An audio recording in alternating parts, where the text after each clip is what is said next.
Everyone, welcome to only Emmers. तो ये आपका दूसरा चैप्टर है केमिस्ट्री 9th एनसीईआरटी का दूसरा chapter is matter around us pure.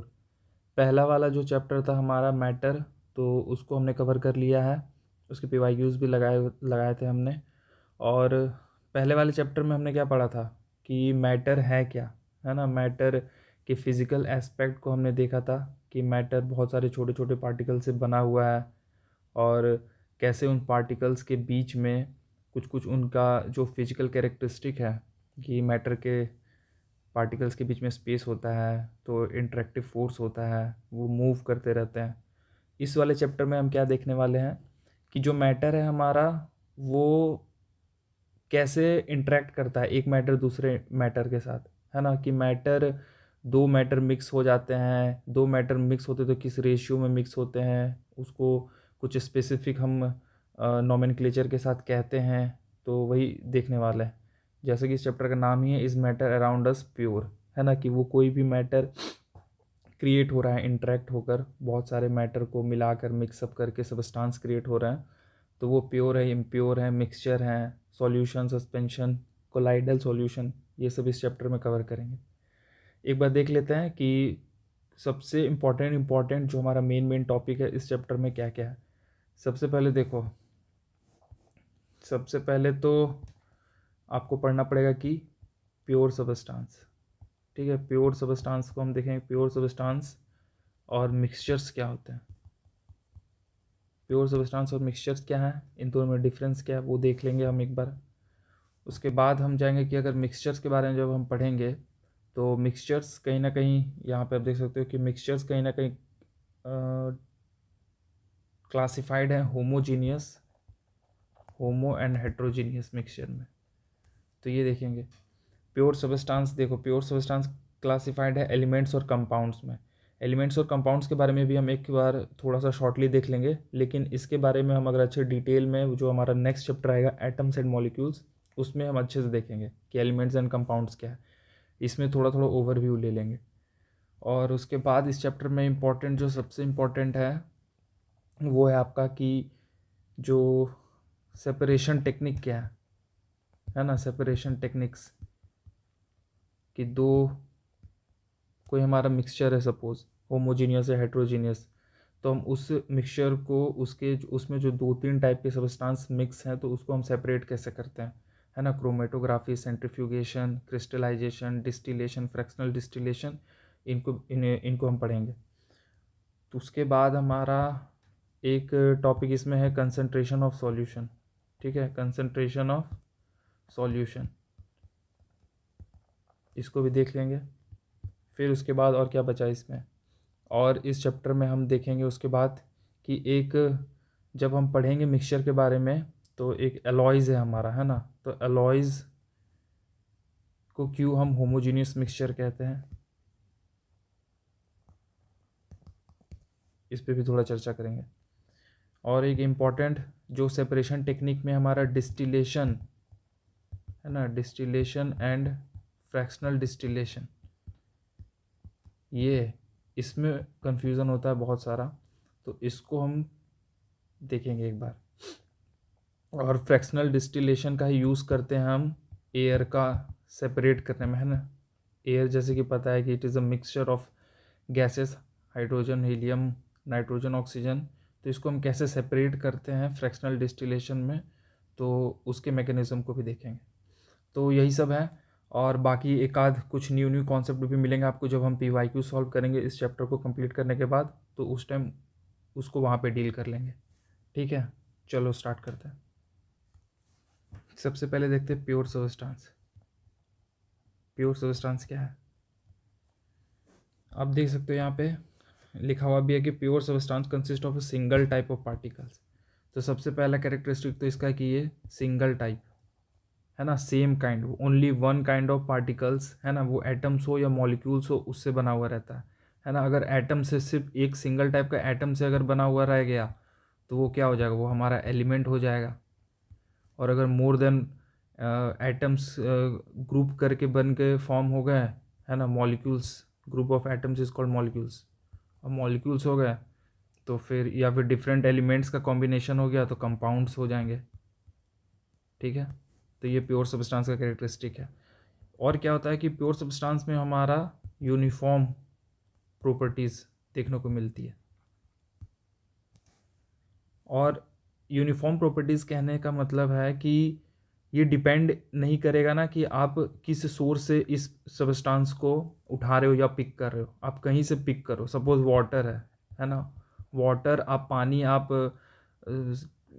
Ocean water उठाओ या फिर आप किसी नदी का पानी उठाओ या किसी का भी आपके घर पे जो टैप वाटर आता है वहाँ का भी पानी उठाओ, तो इसमें जो ये उसको अगर हम डिस्ट्रीब्यूट सॉरी उसको अगर हम तोड़ते जाएंगे जो सबसे उसका छोटा एटम भी होगा ना, तो उस एटम में भी 2 हाइड्रोजन और 1 ऑक्सीजन का कॉम्बिनेशन होगा। तो इसका कहने का मतलब यही है कि इसका जो कॉम्पोजिशन होता है प्योर सब्सटेंस का वो हमेशा यूनिफॉर्म होता है।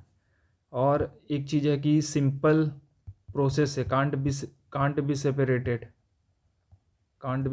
बाय फिजिकल प्रोसेस, है ना, हैंड पिकिंग करके या कोई फिजिकल प्रोसेस हम इवापोरेशन कर रहे हैं, सब्लिमेशन कर रहे हैं, तो उसके वजह से हम ना इसको सेपरेट नहीं कर सकते। इसके जो कॉन्स्टिट्यूएंट मटेरियल हैं उसको हम उसके एटम को सेपरेट नहीं कर सकते। उसके लिए हमें केमिकल या इलेक्ट्रोकेमिकल मेथड्स का यूज़ करना पड़ेगा, प्रोसेस का यूज़ करेगा तभी जाके हम इसको सेपरेट कर सकते हैं। और क्योंकि प्योर सब्सटेंस प्योर है इसलिए इनका क्या होता है कि फिक्स्ड मेल्टिंग और बॉइलिंग पॉइंट होता है। Fixed melting point, boiling point, इनकी ये कैरेक्टरिस्टिक प्रॉपर्टी है। तो ये आपका प्योर सब्सटेंस है। अब मिक्सचर क्या होता है कि मिक्सचर को देखो, वहीं पे अगर हम मिक्सचर की बात करें तो मिक्सचर में क्या होगा कि मिक्सचर में है कि यार 1 और मोर प्योर सब्सटेंस जब आपस में इंटरेक्ट कर रहे हैं ना, 2 और मोर सब्सटेंस का उसी को मिक्सचर बोलेंगे हम, ठीक है। और इनका कॉम्पोजिशन क्या होता है, जैसे कि प्योर सब्सटेंस में हमने देखा कि कॉम्पोजिशन हमेशा यूनिफॉर्म रहेगा, है ना, H2O का एग्जांपल देखा। लेकिन इसमें क्या होगा कि कॉम्पोजिशन वेरिएबल रहेगा, वेरी करेगा, वेरिएबल कॉम्पोजिशन। और जो कंपोनेंट्स होंगे मिक्सचर के, कि सपोज़ आपने कोई एक मिक्सचर उठाया ना, सैंड का, वाटर का, सॉल्ट प्लस वाटर का, किसी का भी अगर मिक्सचर आपके पास है, तो जो उसके इंडिविजुअल कंपोनेंट्स है, जैसे सॉल्ट एंड वाटर में सॉल्ट एंड वाटर है, तो आपके पास जो ओवरऑल रिजल्ट या आउटपुट है आपके पास सॉल्ट वाटर, वो क्या करेंगे कि जो उसमें कंपोनेंट्स जो होते हैं वो रिटेन करेंगे अपनी प्रॉपर्टीज़ को। कंपोनेंट्स रिटेन देयर प्रॉपर्टीज़, कि अगर हमने सॉल्ट वाटर लिया तो हाँ उसमें हमें पीने में ये भी पता चलेगा कि हाँ वाटर सॉल्टी है ना, और इसमें पानी भी है, तो ये हमें पता चलेगा। ओके, तो ये है हमारा मिक्सचर के कैरेक्टरिस्टिक।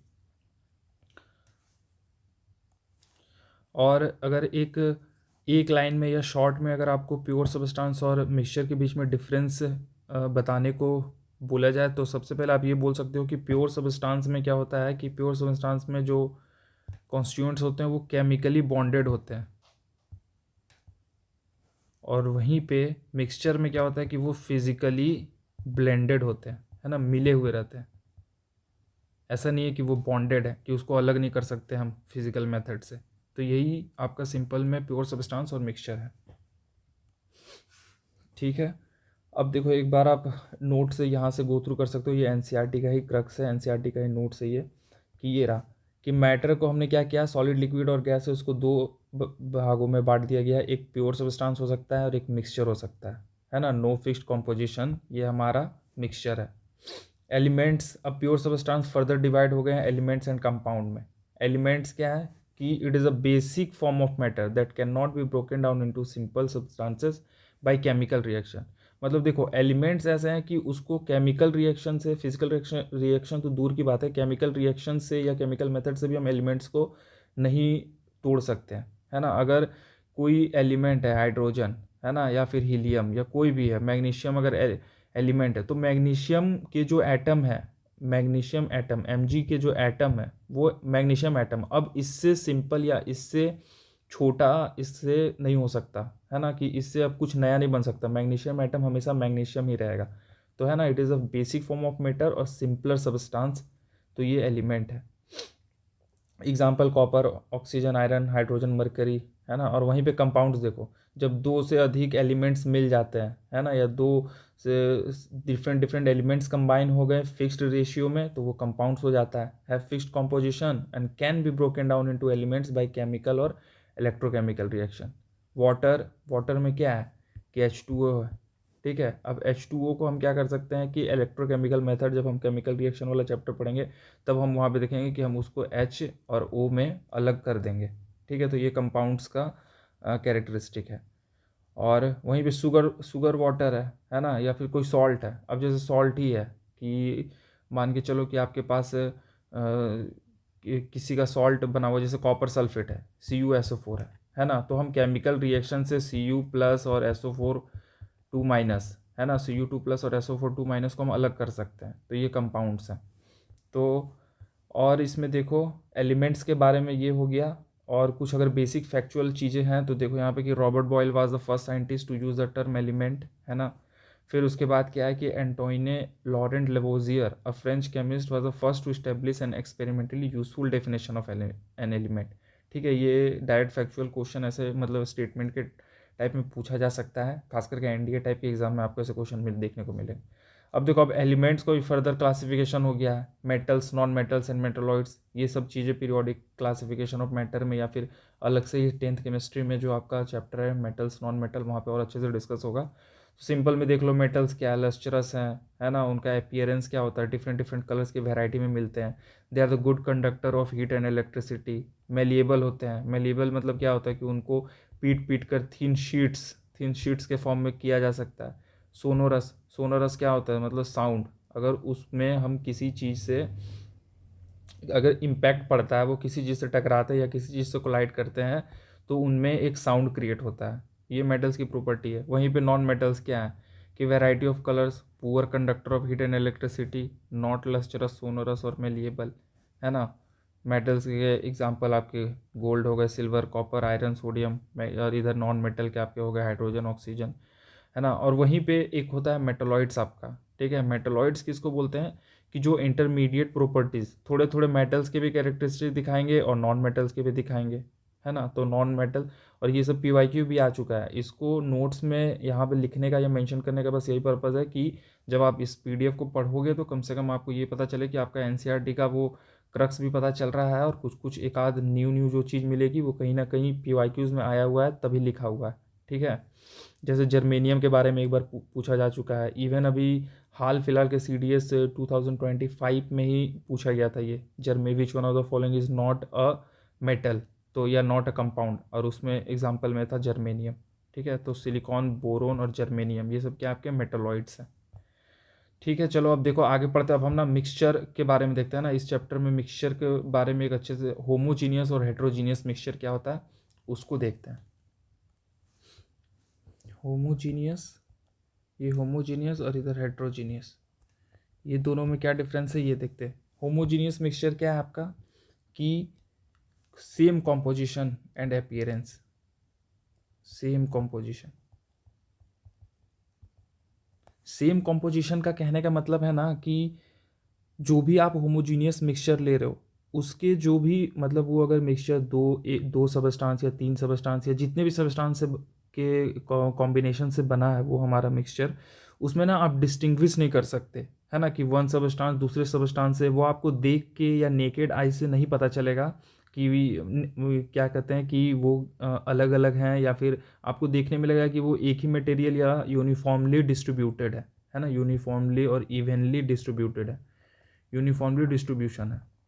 इसको अगर एग्जाम्पल हम ले तो आप एग्जाम्पल में ऐसे समझ सकते हो कि जैसे कि आपका कोई मिल्क शेक है ना, मिल्क शेक का एग्जाम्पल आप ले सकते हो। मिल्क शेक है तो देखो, मिल्क शेक जब हमें मिलता है, हम किसी शॉप पे जाते हैं या मिल्क शेक हम घर पे खुद पे भी बनाते हैं मिक्सर में या किसी में डाल के, तो मिल्क शेक में क्या होता है कि यार उसमें everything is so so good, मतलब इतने अच्छे तरीके से ब्लेंडेड है कि हमें पता ही नहीं चलता, है ना, कि हम मिल्क शेक का कोई भी सिप ले, हर सिप में हमें ऐसा लगेगा कि यूनिफॉर्मली हर सिप में हमें सेम ही टेस्ट आएगा, है ना, मिल्क शेक में। लेकिन आप अगर सही में देखो ये मिक्सचर क्यों है, ऐसे तो है कि वो यूनिफॉर्मली डिस्ट्रीब्यूटेड और सेम कॉम्पोजिशन है, लेकिन ये तो है मिक्सचर, क्योंकि मिल्क शेक में हम क्या कहते हैं, मिल्क हो गया, है ना, फिर फ्रूट्स हो गए, फिर शुगर हो गया, बहुत सारी डिफरेंट डिफरेंट चीज़ें मिक्स कर रहा है, लेकिन उनका जो अल्टीमेटली आउटपुट है वो क्या हो रहा है कि सेम कॉम्पोजिशन है ना, यूनिफॉर्मली डिस्ट्रीब्यूटेड है। और अगर आप देखोगे तो वो देखने में भी, है ना, वो देखने में भी आपको होता है ना कि ओनली मतलब सिर्फ एक सिंगल सिंगल विजिबल फेज आपको दिख रहा है ना, कि ऐसा नहीं दिख रहा है कि ऊपर में कोई दूसरा लेयर दिख रहा है फिर नीचे में तीसरा लेयर दिख रहा है ना, वो देखने में भी ऐसा लग रहा है कि वो ओनली सिंगल विजिबल फेज है। तो ये भी एक कैरेक्टरिस्टिक है होमोजीनियस मिक्सचर का, ठीक है। और एक क्या है कि होमोजीनियस मिक्सचर जो हैं उनको उनके मिक्सचर के पार्टिकल्स को सेपरेट कर पाना डिफ़िकल्ट है, डिफ़िकल्ट टू सेपरेट, ये भी एक प्रॉपर्टी है, difficult to separate homogeneous mixture का, ठीक है। तो और एग्जांपल क्या है होमोजीनियस मिक्सचर के, जैसे अब एयर है ना, air we know that air is a mixture of various gases, है ना, लेकिन हम ऐसे तो एयर का एग्जांपल छोड़ो, एयर को तो हम देख ही नहीं सकते। फेमस अब जैसे सॉल्ट वाटर का ही ले लो तुम, है ना, सॉल्ट वाटर जब हम लेके बैठे हुए हैं किसी गिलास में तो हमें हो सकता है कि उसका अपीयरेंस आपको नॉर्मल वाटर से दूसरा दिखे कलर में, लेकिन वो ऊपर से लेके नीचे तक, है ना, एज अ होल वो सेम ही है ना, सेम ही दिख रहा है अपीयरेंस में, आपको नहीं दिख रहा है कि सॉल्ट के पार्टिकल्स कहाँ हैं, वो हमें पीने के बाद पता चल रहा है ना कि ये सॉल्टी वाटर है। और पीने पे भी ना पूरा ऐसा नहीं है कि एट अ गिवन टाइम और एट अ गिवन टेम्परेचर, या फिर जो कोई भी अगर आप सॉल्ट वाटर पी रहे हो तो ऐसा नहीं है कि आप एक सिप लिया आपने, अगर इवनली डिस्ट्रीब्यूटेड है तो आपको थोड़ा ज़्यादा सॉल्टी लग रहा है, और फिर दूसरा सिप ले रहे हो तो कम सॉल्टी लग रहा है, ऐसा नहीं होता है ना। तो वही क्या है होमोजीनियस मिक्सचर।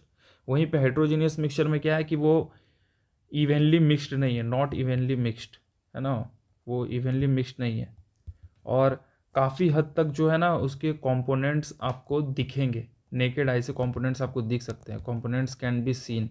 जैसे कि सपोज हमने एक सैंड और वाटर का मिक्सचर बना लिया, तो यार आप सैंड वाटर में आप डालोगे तो आपको दिखेगा, लेयर सा फॉर्म हो जाएगा, है ना। जैसे इसमें क्या था कि ओनली सिंगल विजिबल फेज था, लेकिन इसमें क्या होगा कि एक लेयर बाय लेयर का आपको दिखेगा कि हाँ कंपोनेंट्स इसमें क्या कहते हैं सस्पेंडेड हैं कि या नहीं सस्पेंडेड है, वो आपको दिखेगा।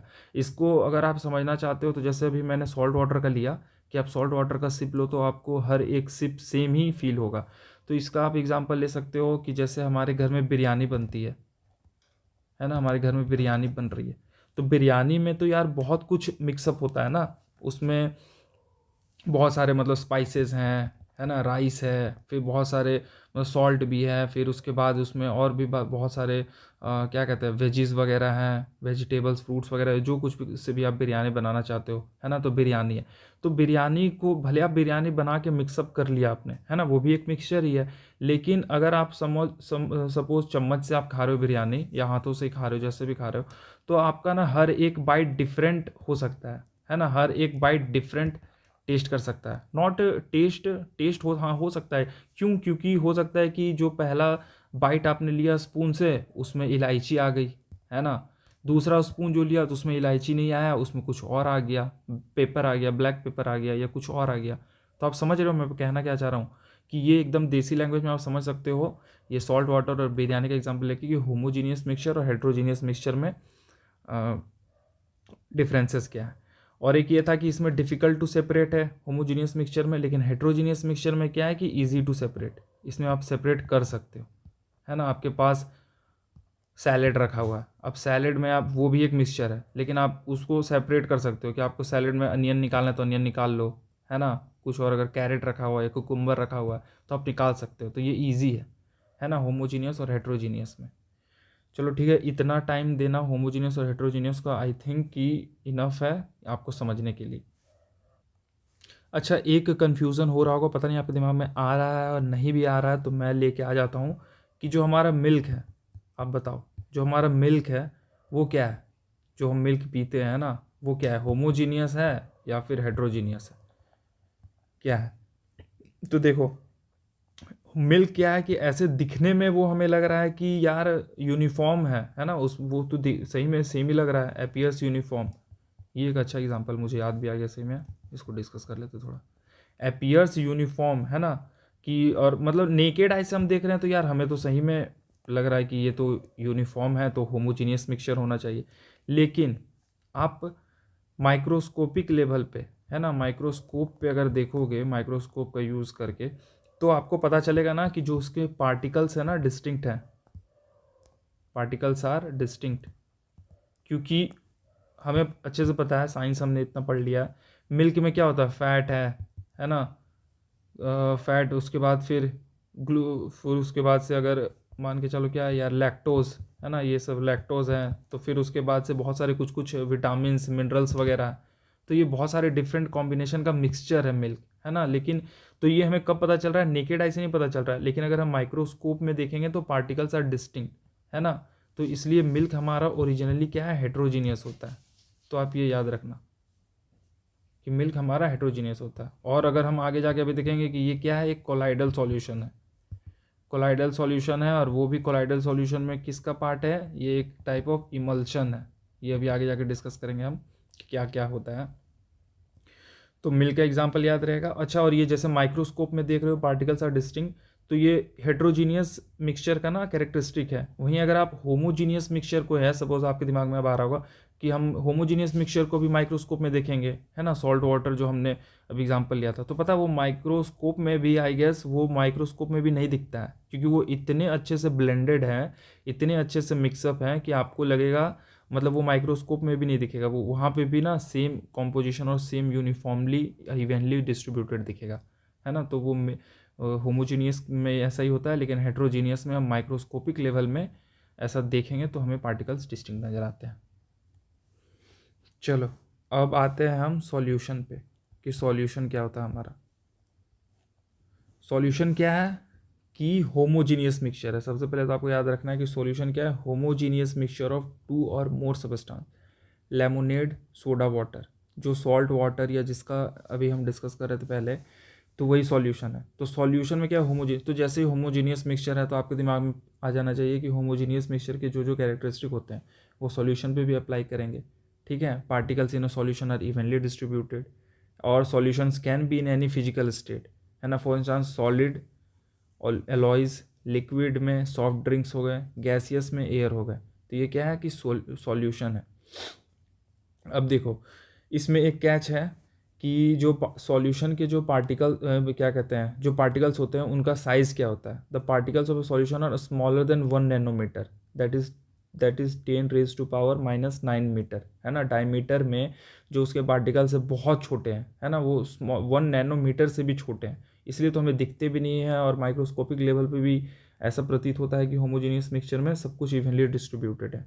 तो ये क्या है, सॉल्यूशन के पार्टिकल्स इतने छोटे छोटे होते हैं। और दूसरा क्या है कि सॉल्यूशन में जो पाथ ऑफ लाइट है is not visible in a solution. Suppose आपके बीकर में आपने लिया हुआ है सॉल्ट एंड वाटर, और ये सॉल्यूशन है। अगर आप यहाँ से टॉर्च जला के आप सोचोगे कि यहाँ से लाइट, तो लाइट पास हो जाएगी, है ना, और लाइट पास होगी, और यहाँ पे इस सॉल्यूशन में ना आपको उसका पाथ विजिबल नहीं होगा, है ना, जिसको टिंडल इफेक्ट बोलते हैं। तो वो होता है ना कि the particles do not scatter a beam of light, है ना, कि क्योंकि उसके particles they are not large enough, है ना, कि वो स्कैटर करने के लिए उतने बड़े हैं नहीं। तो ये सॉल्यूशन का ये एक प्रॉपर्टीज़ हो गया। दूसरा है कि the solute particles can not be separated from the mixture by the process of filtration. अब फिल्ट्रेशन कर रहे हैं, फिल्ट्रेशन क्या है, फ़िल्टर पेपर लो, या फिर फिल्ट्रेशन जैसे कैसे हम घर में या कहीं आपने देखा होगा कि बालू वालू को छन्नी वगैरह में छानते वानते हैं। तो कोई भी अगर कितना भी आप छोटा से छोटा साइज़ का फिल्ट्रेशन पेपर लो, क्योंकि अब देखो इसके पार्टिकल का साइज़ कितना छोटा है, 1 नैनोमीटर से भी छोटा, मतलब बहुत छोटा है। तो आप उतना छोटा साइज़ का आप फिल्टर पेपर या फिल्ट्रेशन बनाना, मतलब ऐसे हो सकता है ह्यूमनली पॉसिबल हो और होता भी होगा, लेकिन इन जनरल कभी भी ऐसा कुछ फिल्ट्रेशन या फिल्ट्रेशन मेथड से इसके सॉल्यूट पार्टिकल्स को नहीं सेपरेट किया जा सकता है, ठीक है। The solute particles do not settle down when left undisturbed, इसलिए ये स्टेबल होता है ना, क्योंकि ये स्टेबल होता है। क्योंकि क्या होता है कि इसके पार्टिकल्स है ना वो दिख ही नहीं रहे हैं, वो सेटल ही नहीं है, वो हर टाइम ना स्पेसिस में जाके, जिस सॉल्वेंट में है, वाटर में अगर सॉल्ट के पार्टिकल, वो उसके इंटरमॉलिक्यूलर स्पेस में जाकर इंटरमॉलिक्यूलर स्पेस को ऑक्यूपाई कर ले रहे हैं, है ना, और मूवमेंट होता जा रहा है उनका, वो सेटल नहीं हो रहा है, हर टाइम मूवमेंट होता जा रहा है। तो ये भी एक इसका प्रॉपर्टीज है सॉल्यूशन का। अब सॉल्यूशन वाले में एक है कि देखो ये आपको याद रखना है कि ये एक्सेप्शन टाइप का, या इसके बारे में थोड़े डिस्कस करते हैं। ये एलॉयज़ है ना, ये एलॉयज़ में बेसिकली क्या होता है। एलॉयज़ क्या है कि एलॉयज़ को ना हम मिक्सचर बोलते हैं। एलॉयज़ जो हैं इसको मिक्सचर क्यों बोलते हैं, और वो भी होमोजीनियस मिक्सचर। तो सबसे पहले तो हमें ये डालना है कि इसको मिक्सचर इसलिए बोलते हैं कि उसका कॉम्पोजिशन वेरिएबल है ना, कॉम्पोजिशन वेरिएबल है। कॉम्पोजिशन वेरिएबल है इसीलिए ये मिक्सचर है। कॉम्पोजिशन वेरिएबल कहने का मतलब है कि हो सकता है कि सपोज कैसे बताऊँ, अब जैसे ब्रास है, ब्रास क्या होता है हमारा, कॉपर और जिंक, आई गेस कॉपर और जिंक का, हाँ कॉपर और जिंक का एलॉय होता है। तो अब ये हो सकता है ना कि अगर आपको किसी एक इंसान के पास जो ब्रास है उसमें कॉपर 70% है और 30% जिंक है, और वहीं पे किसी और के पास है वहाँ पे हो सकता है कि 80% है और 20% है। तो कॉम्पोजिशन वेरिएबल करने का मतलब है कि जो रेशियो है वो वेरी कर रहा है ना, फिक्स नहीं है वाटर के, या वो क्या कहते हैं प्योर सब्सटेंस, जैसे वाटर में 2:1 का है ना H2O, वैसा फिक्स नहीं है इसमें। तो इसलिए क्या है, कॉम्पोजिशन वेरिएबल कर गया, तो इसलिए ये मिक्सचर है। अब दूसरा क्या है, ये होमोजीनियस है। अब होमोजीनियस क्यों है ये, होमोजीनियस इसलिए है क्योंकि अगर एक गिवन सैंपल है, कोई भी आपका गिवन सैंपल है अलॉय का, तो वो ऐसा है ना कि इसको क्रिएट कैसे किया जाता है, Cu प्लस जिंक। तो कॉपर और जिंक को मेल्ट करके एट एक्सट्रीम टेम्परेचर जब हम मेल्ट कर रहे हैं, तो मेल्ट करने के बाद जब ये दोनों अपने मोल्टेन स्टेट में कंबाइन हो रहे हैं, तो वो ना एक दूसरे के इंटर पार्टिकल स्पेसेस में जाकर इवनली डिस्ट्रीब्यूट होकर एक नया पार्टिकल बना रहे हैं, है ना। नो डाउट कि न्यू पार्टिकल बना रहा है और बन रहा है, और न्यू पार्टिकल बन रहा है उसका भी हमें ये ध्यान रखना है कि जो न्यू पार्टिकल है ना वो इसमें भी फिजिकली ब्लेंडेड है ना। कोई ऐसा नहीं है ना कि एकदम न्यू सब्सटेंस क्रिएट हो गया है। एक यहाँ पे एक पॉइंट ये आपको याद रखना है कि देखो मिक्सचर में क्या होता है कि mixture shows the properties of the constituent substances, है ना। और कंपाउंड्स में क्या होता है कि जो दो न्यू सब्सटेंस है टोटली डिफरेंट प्रॉपर्टीज, है ना। और कंपाउंड क्या होता है हमारा, प्योर सब्सटेंस होता है। और मिक्सचर क्या है हमारा, नॉट प्योर सब्सटेंस। तो इसमें यही है कि जो एलॉयज़ हैं, ऐसा नहीं है ना कि इसमें केमिकली बॉन्डिंग हो रहा है कॉपर और जिंक के एटम का, ये बस फिजिकली ब्लेंड हो जा रहा है ना। और फिजिकली ब्लेंड हो जा रहे हैं, और मिक्सचर में क्या था कि they retain their original property. तो ये जो हमारा कॉपर प्लस जिंक का जो ब्रास बन रहा है, तो ब्रास में ना कुछ कुछ कहीं ना कहीं हम एलॉयज़ इसलिए बनाते हैं कि हमारा जो मेटेलिक कैरेक्टरिस्टिक है जिस भी मेटल का, उसमें कुछ कुछ प्रॉपर्टीज़ उसका इम्प्रूव प्रॉपर्टीज़, है ना, प्रॉपर्टीज़ इम्प्रूव्ड हो जाए, जैसे कि हार्डनेस हो गया, है ना, स्ट्रेंथ हो गया, ये चीज़ हम, या कंडक्टिविटी को हमको बढ़ाना या घटाना है, तो उसके लिए हम क्या करते हैं कि ये इसीलिए हम एलॉयज़ बनाते हैं। लेकिन हम क्या कर रहे हैं कि इसमें मेटल्स को मेल्ट करके फिजिकली ब्लेंड कर रहे हैं, तो इसलिए ये होमोजीनियस, ये क्या कहते हैं, मिक्सचर है और कंपाउंड नहीं है, और ये होमोजीनियस है। तो ये आपको याद रख, ठीक है। आप एक बार देखो एलॉयज़ का डिफिनेशन क्या है। Alloys are mixture of two or more metals or a metal and a non metal. तो ये हमेशा याद रखना है ना कि मेटल एक आपका हमेशा चाहिए, क्योंकि हम यार ऑब्वियसली आउटपुट जो हमें चाहिए वो मेटेलिक कैरेक्टरिस्टिक ही चाहिए। हम इसीलिए तो कर रहे हैं क्योंकि मेटल क्या होते हैं, हार्ड होते हैं, डक्टाइल होते हैं, मेलिएबल होते हैं। तो हम इम्प्रूव करना चाह रहे हैं, लाइट वेट कुछ ऐसा हम डिज़ायर्ड कैरेक्टरिस्टिक चाह रहे हैं, तो इसीलिए हम यूज़ कर रहे हैं उसमें कुछ मिक्सअप करके। तो हमेशा एक तो आपका सब्सटेंस मेटल रहेगा, दूसरा हो सकता है कि दूसरा भी मेटल हो या फिर नॉन मेटल हो, है ना। And can not be separated into their component by physical methods. अब फिजिकल मेथड से इनको सेपरेट नहीं कर सकते, है ना। ये एक थोड़ा ऐसा ही स्पेशल केस है, क्योंकि अब देखो मेल्ट हो गया, अब फिर से आप मेल्ट कर रहे हो सकता है कि ऐसा पॉसिबल हो फिजिकल मेथड से, और थियोरेटिकली ऐसा पॉसिबल हो सकता है, लेकिन प्रैक्टिकली ऐसे बहुत मुश्किल या कॉम्प्लेक्स है कि हम फिजिकली मेथड से एलॉयज़ के कॉन्स्टिट्यूएंट को अलग करें, क्योंकि दे आर एक तरह से क्रिस्टल लेवल पे, है ना, क्रिस्टल लेवल पे या एकदम माइक्रोस्कोपिक लेवल पे क्या हो रहा है कि अगर कोई Cu का है ना। अब जैसे कि कॉपर है, कॉपर ऐसे सिर्फ इंडिविजुअली कॉपर क्या होता है, कंडक्टिव होता है ना, कंडक्टिव होता है, हाईली कंडक्टिव होता है। लेकिन जब कॉपर और जिंक को मेल्ट करके ब्रास बनाया गया, तो हम पाएंगे ना कि इसकी कंडक्टिविटी डिक्रीज़ हो जाती है। ब्रास में कंडक्टिविटी कम होती है। तो ब्रास में कंडक्टिविटी कम है, तो ऐसा इसलिए हो रहा है क्योंकि कॉपर के जो एटम्स थे पहले, है ना, फ्री इलेक्ट्रॉन्स या जो भी इसको कंडक्टिविटी के लिए रिस्पॉन्सिबल थे, अब उनमें जाके कहीं ना कहीं से जिंक का मेटल, है ना, जिंक के एटम्स कंबाइन हो गए, तो नो डाउट जिंक के एटम कंबाइन हो गए तो हो सकता है कि ये थोड़ा इंडिविजुअल, दोनों इंडिविजुअल सबस्टांस से ज़्यादा स्ट्रेंथ ज़्यादा हो इसका, है ना, ये स्ट्रेंथ या हार्डनेस ज़्यादा हो, लेकिन कुछ कुछ प्रॉपर्टीज़ हैं कि वो घट भी सकती है बढ़ भी सकती है। तो जैसे ये कंडक्टिविटी क्या होता है ब्रास में कम होता है, तो इसलिए क्या है कि यही प्रॉपर्टीज़ है एलॉयज़ की। But still an alloy is considered as a mixture because it shows the properties, है ना, it shows the properties of it constituent and can have variable composition. For example brass is a mixture of 30% zinc and 70% copper. ठीक है, अब ये हमारा ये वाला भी हो गया। और उसके बाद अब देखो ये स्ट्रेंथ ऑफ सॉल्यूशन को थोड़ा देख लेते हैं कि स्ट्रेंथ ऑफ सॉल्यूशन में आपके एनसीईआरटी में थोड़ा सा बस ये लिखा हुआ है कि सॉल्यूशन, एक सेकेंड, ये रहा कि सॉल्यूशन होता क्या क्या है ना, कि अगर सपोज आपके पास 1 लीटर पानी है और आप वेरिएबल केसेस में हम देखेंगे कि क्या कि सॉल्यूशन को क्या कहेंगे, कि अगर आपके पास 1 लीटर ऑफ वाटर है ना, वाटर क्या है, सॉल्वेंट, जिस मीडियम में हम सॉल्यूट पार्टिकल्स को मिलाते हैं वो होता है सॉल्वेंट, और जिसको मिलाते हैं, है ना, जैसे इस केस में सॉल्ट, इसको क्या बोलते हैं, सॉल्यूट। बहुत बेसिक है लेकिन फिर भी थोड़ा थोड़ा पता रहना चाहिए आपको।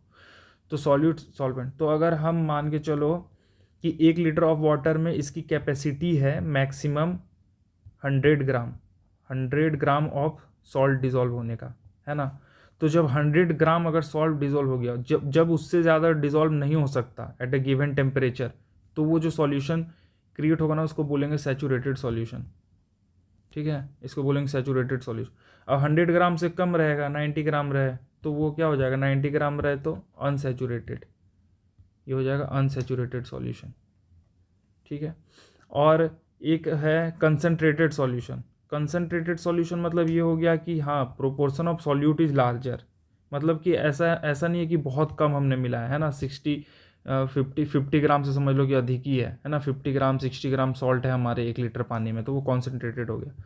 अब बोल देगा कोई डाइल्यूटेड क्या होता है, तो डाइल्यूटेड सॉल्यूशन में होगा कि बहुत कम अमाउंट ऑफ सॉल्यूट है हमारा, हो सकता है कि 10 ग्राम 10 ग्राम 5 ग्राम 10 से 20 ग्राम ऑफ ही सॉल्ट है हमारा 1 लीटर के पानी में। तो ये हमारा हो गया diluted solution, concentrated solution, saturated और अनसैचुरेटेड सॉल्यूशन। तो यही है। उसके बाद एक आपके एनसीईआरटी में दिया हुआ है कि हम कंसंट्रेशन ऑफ सॉल्यूशन निकालते कैसे हैं, है ना, कंसंट्रेशन ऑफ सॉल्यूशन, कि सॉल्यूशन का कंसंट्रेशन या उसका स्ट्रेंथ क्या है। तो कंसंट्रेशन ऑफ सॉल्यूशन का एक फार्मूला है, और हाँ कंसंट्रेशन ऑफ सॉल्यूशन को हम 2 तरीके से निकाल सकते हैं।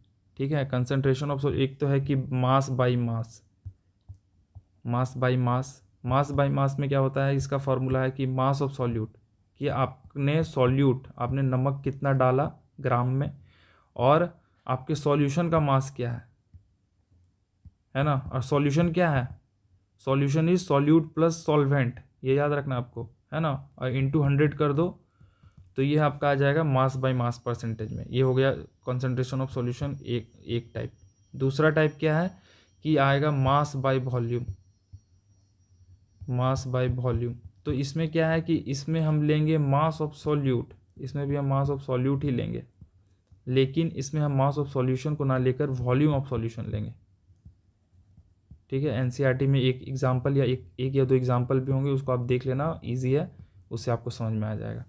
तो बस ये छोटा सा टॉपिक था इसका, ये भी ख़त्म हो गया। एक्स्ट्रा थोड़ा देखो इसमें एक ये क्या रहा, हाँ ये रहा परसेंटेज बाय मास में mass of solute and mass of solvent into 100। ठीक है, और एक है ये देखो, एक मोलरिटी और एक मोललिटी, ये एक्चुअली 11th क्लास की एनसीईआरटी में मेंशन्ड है।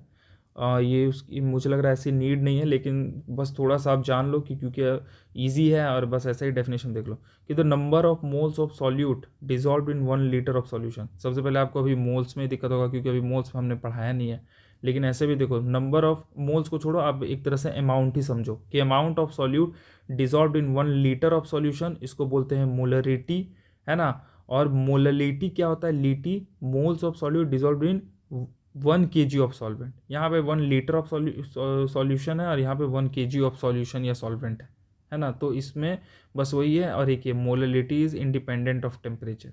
ये 2 पॉइंट बस याद कर लेना, कहीं हो सकता है कि पूछ ले या फिर पूछा भी गया होगा एनडीए में। चलो अब जल्दी से हम तुरंत फटाफट ये सस्पेंशन और कोलाइडल सॉल्यूशन ये भी देख लेते दोनों। सॉल्यूशन का हमने देखा था कि उसका साइज और पार्टिकल कितना था, काफ़ी कम था, है ना। तो सस्पेंशन में क्या होता है कि इसका जो साइज और पार्टिकल है वो बड़ा होता है ना।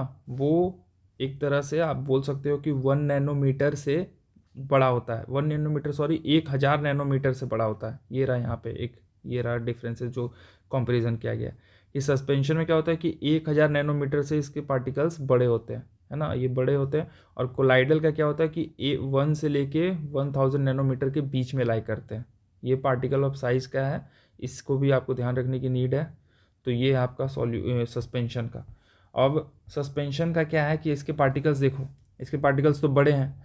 हम सॉल्यूशन में क्या देख रहे थे कि उसके पार्टिकल छोटे थे, तो है ना कि they were not large enough to scatter the beam of light, है ना, उसमें टिंडल इफेक्ट नहीं दिख रहा था। लेकिन सस्पेंशन में क्या होता है कि इसके जो पार्टिकल्स है, क्या पार्टिकल विजिबल भी है नेकेड आई से, इतने बड़े बड़े हैं। इसका एकदम फेमस एग्जांपल मड वाटर ले लो आप, मड वाटर या सैंड वाटर या मड वाटर का एग्जांपल ले लो आप, उसमें मड भी दिखेगा, सैंड भी दिखेगा। तो उसके पार्टिकल इतने बड़े हैं कि वो आपको ऐसे खुली आंखों से भी दिख जाएंगे, ठीक है। और इसके क्या होता है कि इसके पार्टिकल स्कैटर करेंगे beam of light passing through it. लेकिन कब, इसमें एक कैच है, वो आपको याद रखना है कि देखो इसके पार्टिकल्स क्या थे कि बड़े बड़े हैं, है ना। तो इसके पार्टिकल्स को अगर हम एकदम बिल्कुल ऐसे रख दिया हमने, है ना, बिना कोई मूवमेंट के, बिना अनडिस्टर्ब्ड रख दिया, तो इसके जो सॉल्यूट पार्टिकल्स हैं ना वो सेटल डाउन हो जाएंगे धीरे धीरे।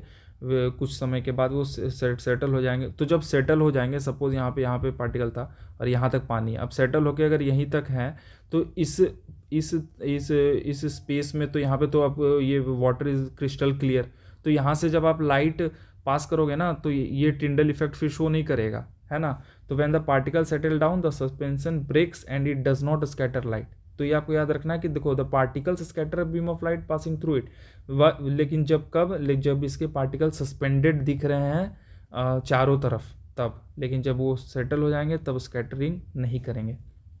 और क्या है, the solute particles can be separated from the mixture by the process of filtration. Obviously इसके पार्टिकल्स लार्ज इनफ है कि फिल्टर पेपर उनको अवॉइड कर लेगा और उसको रोक लेगा, उसके सॉल्यूट पार्टिकल्स को। तो ये आपका सस्पेंशन है, ठीक है। और सस्पेंशन ही क्या है, हेट्रोजीनियस मिक्सचर है, ये याद रखना है। सॉल्यूशन क्या है आपका, होमोजीनियस मिक्सचर है। अब आता है कोलाइडल सॉल्यूशन। कोलाइडल सॉल्यूशन क्या है, देखो कोलाइडल सॉल्यूशन के पार्टिकल का साइज़ क्या था कि ट्रू सॉल्यूशन और सस्पेंशन के बीच वाला साइज है इसका 1 नैनोमीटर से बड़ा लेकिन 1000 नैनोमीटर से छोटा। तो ये आपका कोलाइडल सॉल्यूशन है, ठीक है। The particles are uniformly spread throughout the solution. याद करो मिल्क का एग्जांपल लिया था ना हमने स्टार्टिंग में।